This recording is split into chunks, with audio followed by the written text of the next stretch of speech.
Hi hello नमस्कार. मी सुवर्णा सोम किचनमध्ये तुमचं परत एकदा अगदी मनापासून स्वागत. सगळ्या सबस्क्रायबरचे धन्यवाद, सगळ्या व्ह्यूअर्सचे मनापासून आभार.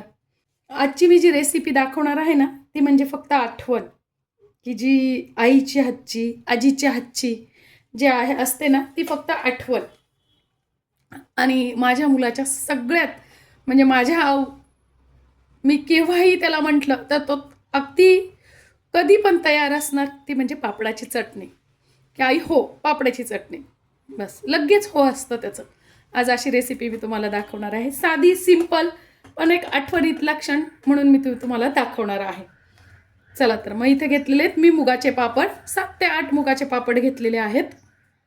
आपल्याला काय करायचं आहे, पापड पहिले भाजून घ्यायचे आहेत. बघा या पद्धतीने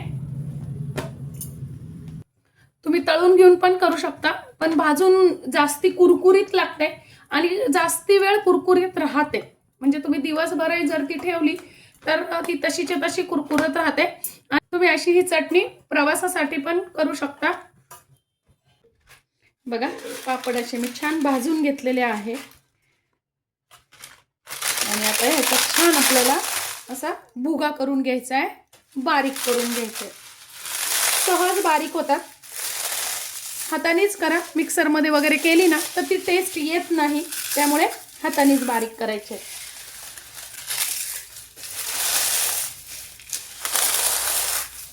तुम्ही काम मुलांना जरी सांगितलं ना छोटे, ते पण आवडीने करतात. माझा मुलगा तर लहानपणी अगदी आवडीने करायचा आहे का, आई मी करतो. तुम्ही पण कर असं मुलांकडनं केलं तरी छान वाटतं. आमच्याकडे लहानपणी अशी ही चटणी ठरलेली असायची. अगदी सकाळी सकाळी आई खूप छान अशी चुलीवर भाजून द्यायची पापड आणि आम्ही आमच्या हाताने कुस्करूनच चटणी तयार करून घ्यायचो पटकन.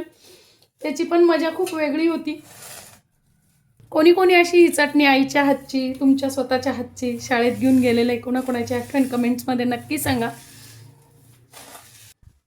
आता बघा अशी आपण एकदम बारीक अशी करून घेतलेली आहे. आता त्यात थोडंसंच मीठ टाकायचं, कारण आपल्याला पापडाला मीठ आपण घातलेलंच असतं, पण अगदी थोडंसं तिखट टाकणार असतो म्हणून मीठ टाकायचं आहे, म्हणजे चरका बसत नाही तिखटाचा.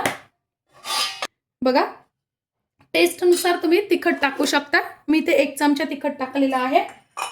आता हे छान मिक्स करून घ्यायचं आहे आणि आपल्याला तेल टाकून घ्यायचं आहे.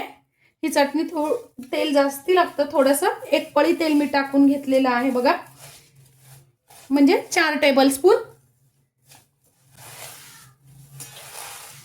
आणि मिक्स करताना अशी मिक्स करायची, चमच्याने मिक्स नका करू.